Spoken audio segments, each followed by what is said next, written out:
الحمد لله وحده والصلاة والسلام على من لا نبي بعده أما بعد فأعوذ بالله من الشيطان الرجيم بسم الله الرحمن الرحيم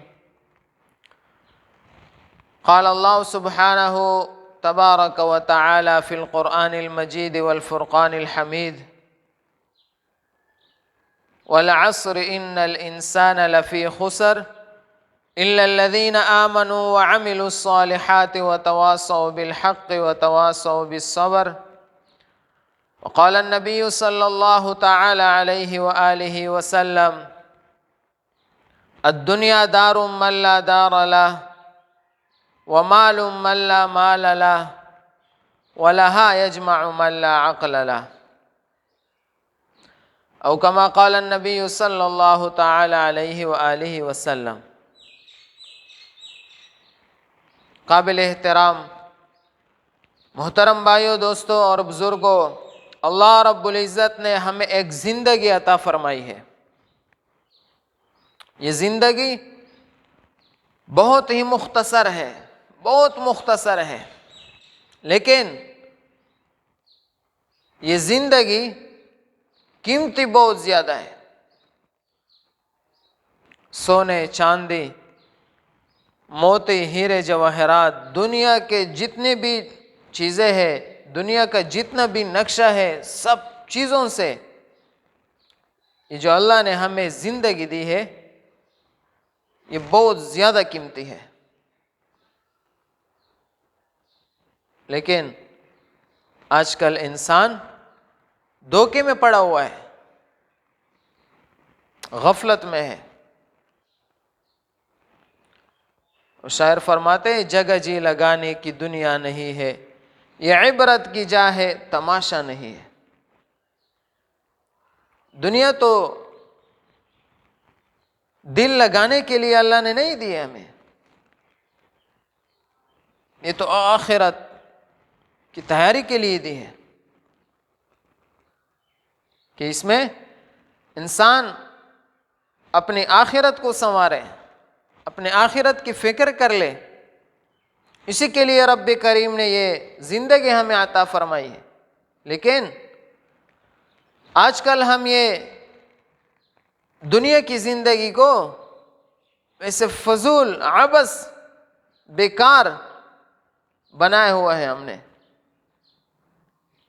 یہ تو بس زندگی گزر جائے گی، عیش عشرت کرو، مزے اڑاؤ، جو دل میں آئے، جو جی چاہے کر لے، کچھ نہیں ہے۔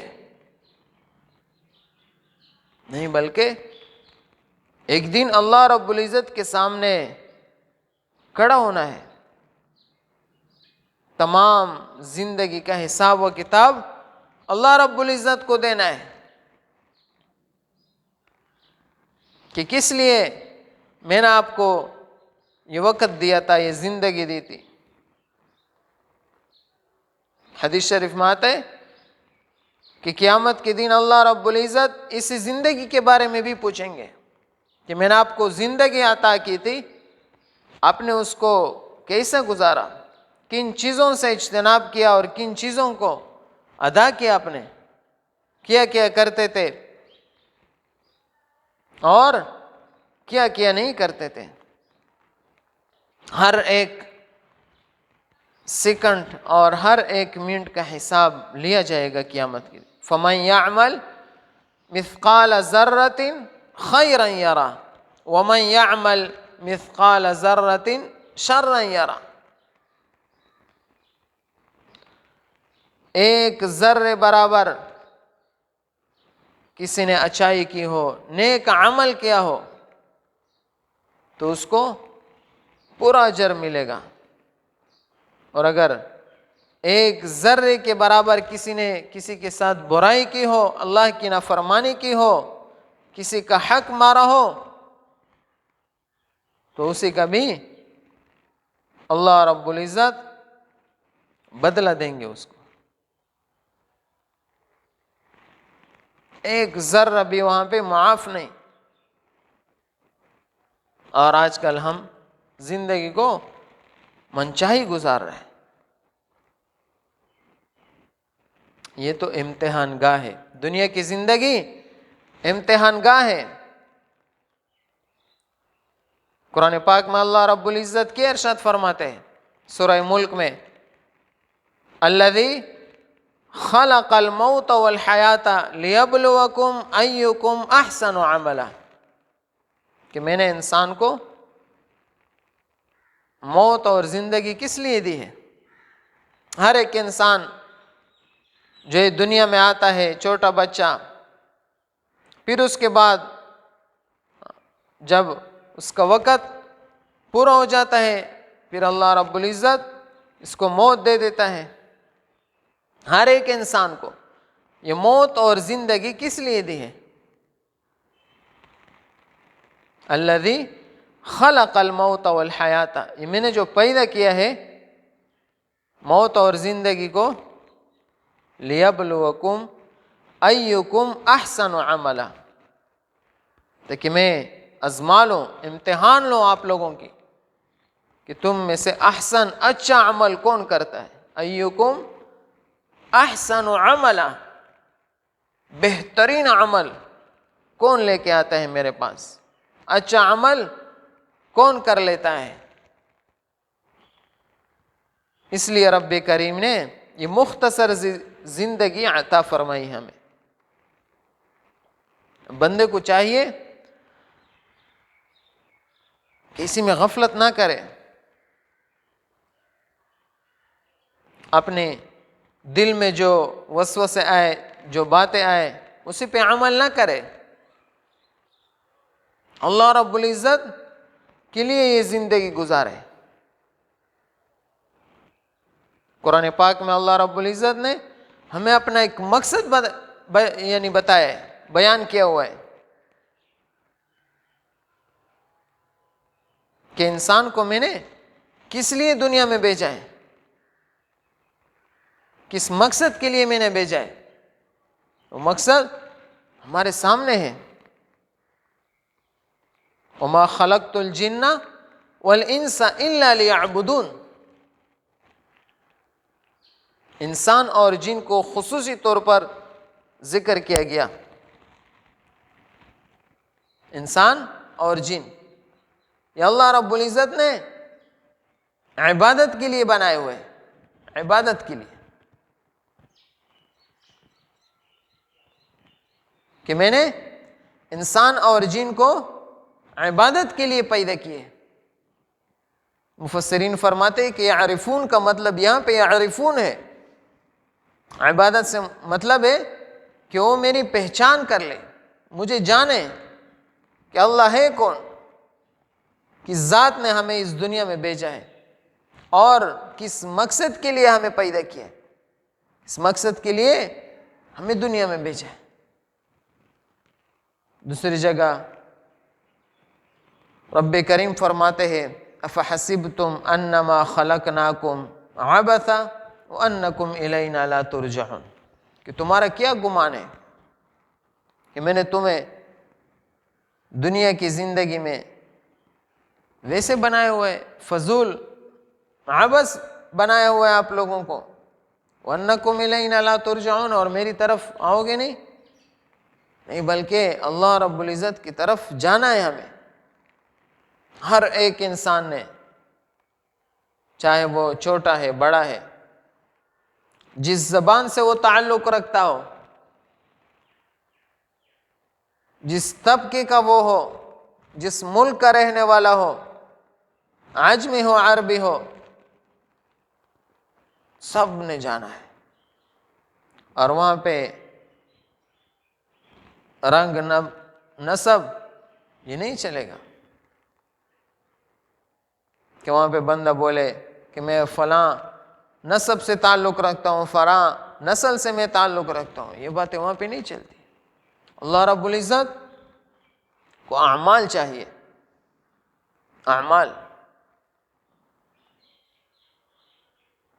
اللہ رب العزت کیا فرماتے ہیں کہ رب کریم تمہارے مالوں کو اور صورتوں کو نہیں دیکھتے کہ بندے کے پاس کتنا بڑا مال ہے، کتنے بڑے عہدے ہیں، اور اس بندے کے صورت کتنے خوبصورت ہے، اس کی باڈی کیسی ہے، نہیں۔ اللہ رب العزت کس چیز کو دیکھتے ہیں؟ اللہ رب العزت دلوں کو دیکھتے ہیں، دلوں پہ نظر رہتے ہیں اس کا،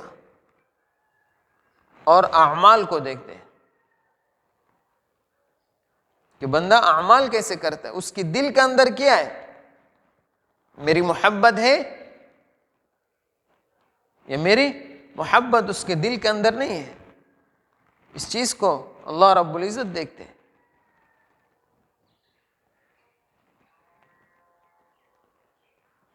اور دنیا کے بارے میں اللہ رب العزت کیا فرماتا ہے؟ وَمَا الْحَيَاةُ الدُّنْيَا إِلَّا مَتَاعُ الْغُرُورِ، دھوکے کی زندگی، دھوکے کی زندگی رب کریم نے کیا فرمایا؟ آج کل جو ہم دن رات لگے ہوئے ہیں، یہ کس لیے؟ یہ دھوکے کی زندگی ہے۔ وَمَا الْحَيَاةُ الدُّنْيَا إِلَّا لَهْوٌ وَلَعِبٌ، کھیل کود ہے، ایک تماشا بنا ہوا کہ اکثر یہ لڑکے میچ کھیلتے ہیں تو مختصر وقت کے لیے، 1 2 3 گھنٹے کے لیے، اس سے زیادہ نہیں ہوتا ہے کہ سارا دن اور ساری رات اور مہینے مہینے کوئی گیم کھیلے، نہیں۔ تو اللہ رب العزت نے ایسا لفظ استعمال کیا کہ دنیا کی زندگی بہت ہی مختصر ہے، جیسا کہ بندہ کھیل کھیلے تو بہت مختصر عرصے کے لیے وہ کھیلتا ہے، پھر ختم ہو جاتا ہے وہ کھیل۔ ایسے دنیا کی زندگی بھی فنا ہو جائے گی۔ کل من علیہا فان ویبقى وجہ ربک ذو الجلال والاکرام، ہر ایک جینے مرنا ہے، موت کا ذائقہ چکھنا ہے ہر ایک انسان نے،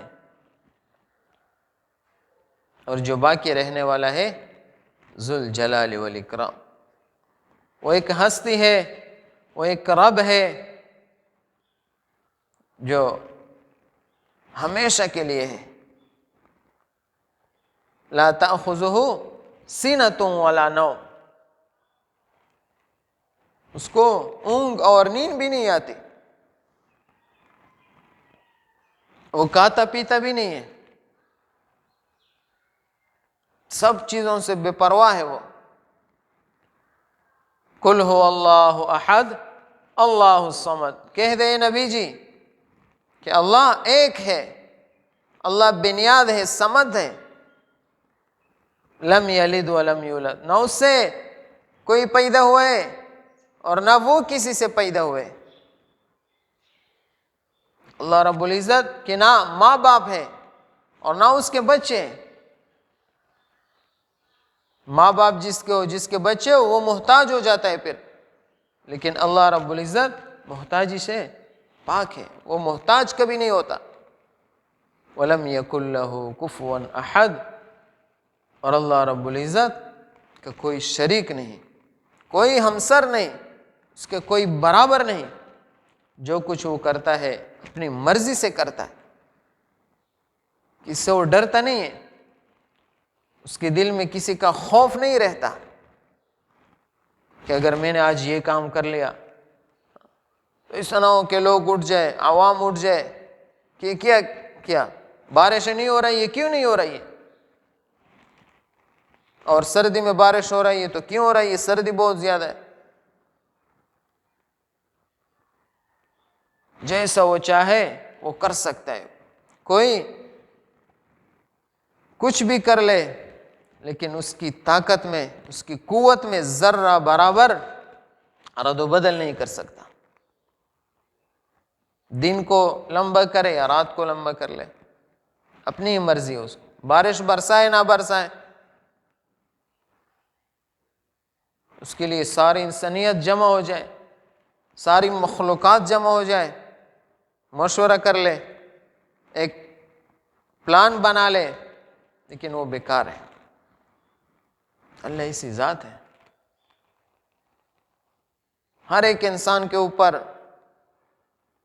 دوسرا انسان مقرر ہوتا ہے، ہر ایک عہدیدار کے اوپر دوسرا بڑا مقرر ہوتا ہے، ایک چھوٹا ہوتا ہے دوسرا اس سے بڑا ہوتا ہے،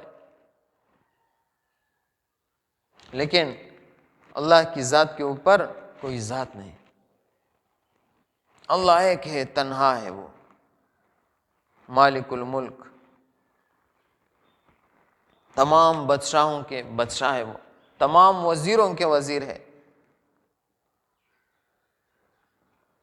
تو اسی اللہ نے دنیا میں اپنی ہی بندگی کے لیے بھیجا ہے کہ بندہ اپنی زندگی کو غفلت میں نہ گزارے،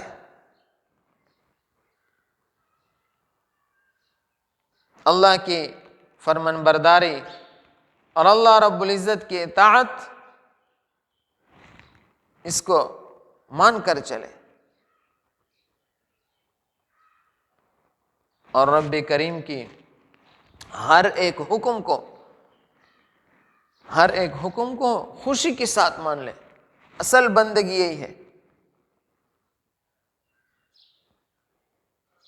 کہ آج کل ہم دیکھیں کہ لوگ اللہ رب العزت سے کتنے دور ہوتے چلے جا رہے ہیں، کتنے دور جا رہے ہیں۔ یہ کس چیز کی کمی ہے؟ دین کی کمی ہے۔ دین، جس دل کے اندر دین نہ ہو وہ پھر دین سے دور ہوتا چلا جاتا ہے، اور جس دل کے اندر دین موجود ہو وہ ہر حال میں اسی پہ نظر رکھتا ہے کہ وہ رب دن اور رات 24 گھنٹے میرے ساتھ موجود رہتا ہے، چاہے میں بولوں، چاہے میں جاؤں، چاہے میں سوؤں بیٹھوں، جہاں پہ بھی ہوں، کڑی نظر رب کریم کا میرے اوپر ہے۔ ان ربک لبالمرصاد، بے شک آپ کا رب جو ہے وہ مورچے میں بیٹھا ہوا ہے، وہ مورچے میں بیٹھا ہوا، ہر ایک کو دیکھتا ہے، وہ کسی سے غافل نہیں ہوتا ہے۔ یہ تو بندہ ہے کہ بس غفلت میں اپنی زندگی گزار رہے ہیں، ہوتے ہوتے کہ موت آ جاتی ہے، پھر بندہ وہاں پہ افسوس کر لے، کچھ بھی کر لے، ہوتا نہیں ہے وہاں پہ کچھ، پھر مکی کی طرح بندہ ہاتھ ملے لیکن کچھ فائدہ ہی نہیں ہے۔ ابھی یہ موقع ہے، دنیا کی زندگی یہ موقع ہے، ابھی یہ موقع ایک دفعہ ہاتھ سے چھوٹ گیا بس ختم، پھر بندہ جتنا بھی کوشش کر لے، جتنا بھی زور لگائے، کچھ نہیں ہوتا۔ یہ دنیا کی حکومت کی طرح نہیں ہے کہ بندہ فیل ہو جائے پھر رشوت دے دے، اس کو پاس کر دیتے، نوکری کے لیے سفارش اور رشوتیں دینا شروع کر دیتا ہے تو وہ لے لیتے اس کو، لیکن رب کریم کا قانون ایسا نہیں ہے، سب کے لیے ایک جیسے برابر، نہ کوئی بڑا ہوتا ہے اس کے سامنے، نہ کوئی چھوٹا، برابر ہے سب ایک، اپنے اعمال کے سانچے میں وہ پرکھتا ہے، جتنا اعمال کیے ہو دنیا میں، تھکاوٹ کی ہو، اپنے جسم کو تکلیف دی ہو اللہ کے راہ میں، تو اسی کے بقدر ثواب ملتا ہے بندے کو۔ اللہ فرماتا ہے، حدیث قدسی ہے، یا ابن آدم قلبک لی فلا تدخل فی حب غیری ولسانک لی فلا تذکر به احدا غیری وبدنک لی فلا تشغلہ باحد غیری واذا اردت شیئا فلا تطلبہ الا منی۔ اے آدم کے اولاد، میں نے آپ کو ایک دل دیا ہے، لیکن یہ دل میرے لیے ہے، یہ دل میرے لیے ہے، اس کے اندر میری محبت ہوگی، فلا تدخل فی حب غیری، کسی اور کی محبت اس کے اندر نہ ڈالو، اس کو جگہ نہ دو۔ یہ میں نے اپنے لیے بنایا ہوا ہے،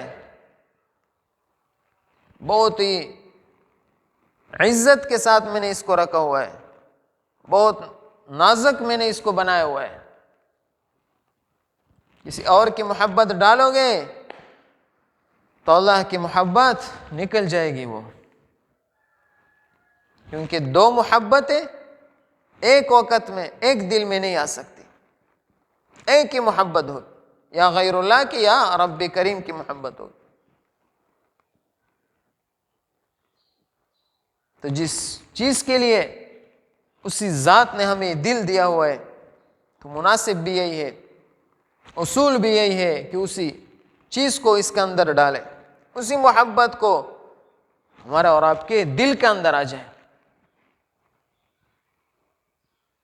اگر اس کے خلاف ہم نے کیا تو ہم نے ظلم کیا، ظلم، کیونکہ ظلم کی تعریف بھی یہی ہے، ظلم کی تعریف بھی یہی ہے، وضع الشیء فی غیر محلہ، کسی چیز کو اس کے غیر میں رکھنا، کسی چیز کو اس کے غیر میں رکھنا۔ مثال کے طور پر بندے کے پاس گھڑی ہے، ہاتھ کی گھڑی ہے، تو اس کا محل کیا ہے، اس کی جگہ ہاتھ میں رکھنا ہے، اور کوئی بندہ اس کو پھینک کے یا نیچے زمین پہ رکھ دے تو انہوں نے ظلم کیا۔ اس طرح سر پہ ٹوپی بندہ رکھے تو یہ محل ہے، اپنی ہی محل پہ رکھ دیا، کوئی بندہ اٹھا کے اس کو پھینک دے، گندگی میں ڈالے تو انہوں نے ظلم کیا۔ ہر چیز کا ایک اپنا وضع ہوتا ہے، محل ہوتا ہے، محل کے خلاف بندہ کر لے تو انہوں نے ظلم کیا۔ اور فرماتے ہیں کہ ظلم ظلمات یوم القیامہ، ظلم جس نے کیا تو قیامت کے دن اس پہ اندھیرا ہوگا، یہ اندھیرا ہی اندھیرا ہے، اندھیرا ہی اندھیرا ہے۔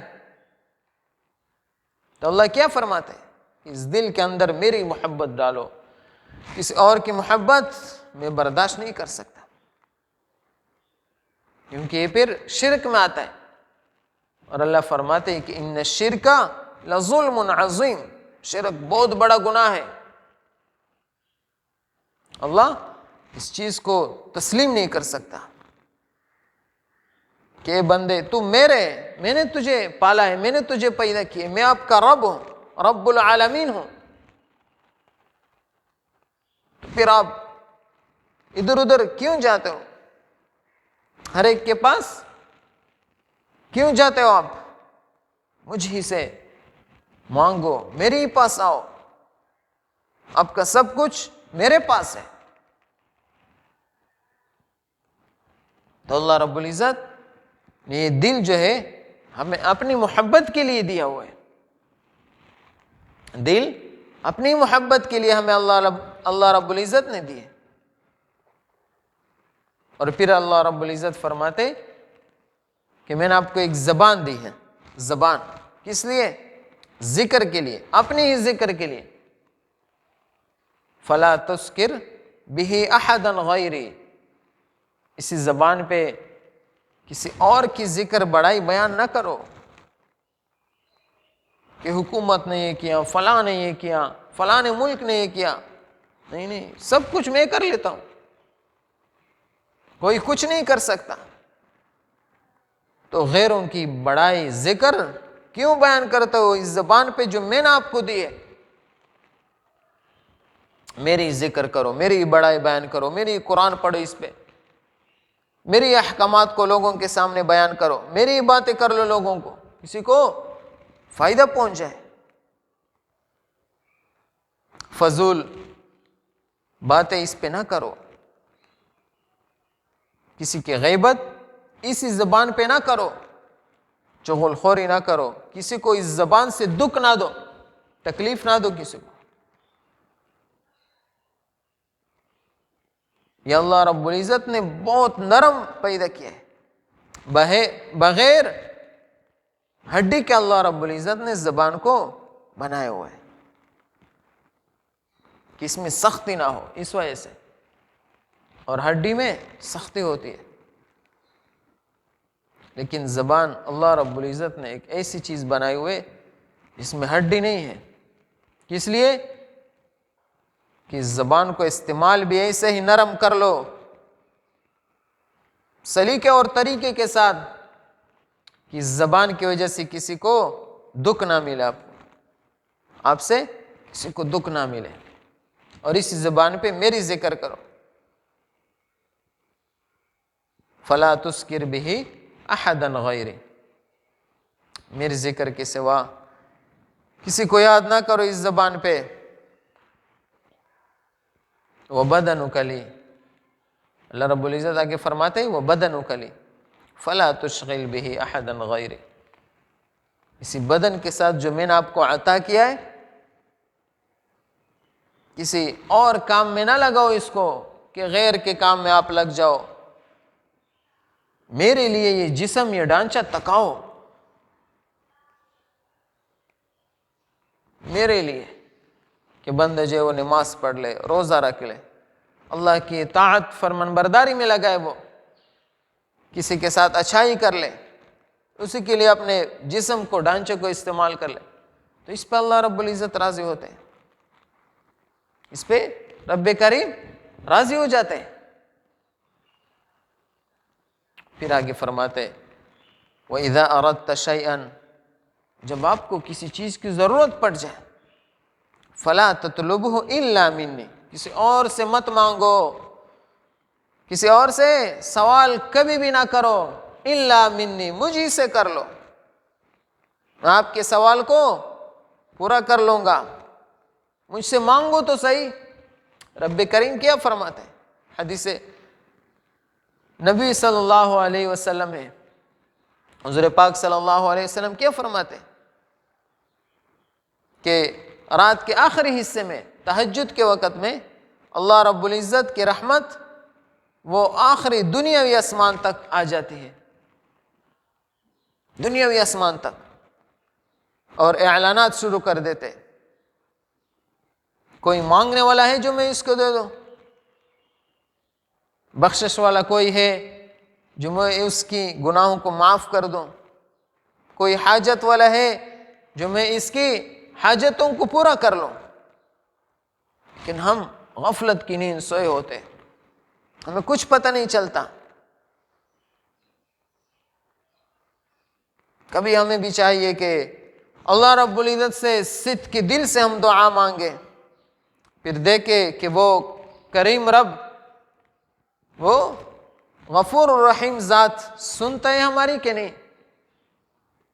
بہت زیادہ سننے والا ہے، بہت زیادہ سننے والا ہے۔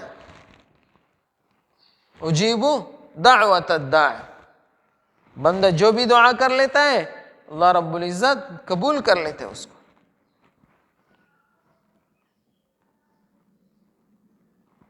جو واقعہ مشہور ہے کہ کوئی کافر اپنے بت کی عبادت کرتا تھا، یا صنم یا صنم کہہ کر وہ پکارتے تھے، بہت سالوں بعد ایک دفعہ زبان پہ یا صمد بے اختیار جاری ہو گیا، یا صمد اللہ کی صفت ہے، اور صنم وہ بت کو پوجا کرتے تھے، تو اللہ رب العزت نے، وہ بندہ کافر تھا، یا صمد کہتے ہی اللہ رب العزت نے فرمایا لبیک یا عبدی، حاضر ہوئے میرے بندے، بولو کیا چاہتے ہو، کیا مانگتے ہو۔ فرشتے نے عرض کیا کہ اللہ، اس بندے نے تو غلطی سے کہہ دیا۔ اللہ رب العزت کیا فرماتے ہیں؟ مجھے پتہ ہے کہ غلطی سے بول دیا، لیکن اگر میں بھی جواب نہ دیتا، اور وہ بت بھی کئی سالوں سے لگا ہوا ہے، وہ تو جواب دیتا نہیں ہے، تو مجھ میں اور بت میں فرق کیا ہے؟ مجھ میں اور بت میں پھر فرق کیا باقی رہ گیا؟ تو اتنا کریم ذات ہے وہ، بندہ صرف ایک دفعہ جائے اس کی در پہ تو پھر دیکھے کہ اس کی ساری گناہوں کی فہرست کو، رجسٹروں کو ختم کر دیتے، صاف کر دیتے، لیکن ہم جاتے نہیں اس کے پاس، جس کے پاس بخشش کے خزانے ہیں، لامحدود خزانے ہیں. کسی کو معاف کر دے بس معاف ہی ہو گیا، وہ جنت کے ٹکٹ اس کے پاس مل گیا، ہو گیا اس کے پاس. بنی اسرائیل کا واقعہ معلوم ہے بخاری شریف میں کہ 99 قتل کیے تھے انہوں نے، ایک کم 100 قتل ایک بندے نے کیے تھے. آخر ایک کے پاس آیا کہ میں نے بہت گناہ کیے، بہت قتل کیے، 99 قتل کیے. تو انہوں نے کیا جواب دیا کہ 99 قتل کیے، آپ کی بخشش تو بہت مشکل ہے، اللہ آپ کو کبھی بھی معاف نہیں فرماتے. تو اس کو بھی قتل کیا، اس کو بھی قتل کیا کہ چل 99 تو ویسے بھی کیے تھے، ایک آپ بھی چلے جاؤ اس کے ساتھ. پورے 100 ہو گئے، پورے 100 ہو گئے. ایک دوسرے کے پاس چلا گیا، معتبر آدمی تھا. تو انہوں نے جواب میں کہا کہ میں تو اتنا کہہ سکتا ہوں کہ فلاں بستی ہے وہاں پہ دور، یہ نیک لوگوں کی بستی ہے، وہاں پہ نیک لوگ رہتے، آپ اسی کے پاس چلے جاؤ، ہو سکتا ہے کوئی تدبیر اسی کے پاس ہو، کچھ بتا دے کہ اللہ آپ کو معاف فرما دے. اس کی دل کے اندر یہ تمنا تھی کہ میں توبہ کر لوں اور اللہ رب العزت میری ساری گناہوں کو معاف فرما دے. تو روانہ ہو گئے، چل پڑے. اس کو کیا پتہ تھا کہ آگے کیا ہونے والا ہے میرے ساتھ. راستے ہی میں وہ انتقال کر گئے، گر گئے، مر گئے. ابھی فرشتے آتے ہیں جنت کے اور جہنم کے، تو جھگڑا شروع ہو گیا. جہنم والے کہتے ہیں کہ انہوں نے بہت ظلم کیے، بہت قتل کیے، لوگوں کو مارا ہے، یہ جہنمی ہے. جنت والے کہتے ہیں کہ نہیں، ابھی یہ توبہ کے لیے روانہ ہوا ہے، توبہ کرنے کے لیے یہ فلاں بستے کو جا رہا تھا، تو یہ جنتی ہے. تو یہ جھگڑا اللہ رب العزت کے ہاں پہنچ جاتے ہیں فرشتے کہ اللہ کیا کر لے اس بندے کے بارے میں، جنتی ہے یا جہنمی. تو اللہ رب العزت فرماتے ہیں فرشتوں سے کہ اب اس طرح کر لے کہ زمین کو جو ہے ناپ لو، زمین کو ناپ لو، اگر فرمانبردار بستی والوں کے پاس قریب ہے تو یہ جنتی ہے، اور جہاں سے وہ آ رہے ہیں نافرمانوں کے بستیوں کے قریب ہے تو یہ جہنمی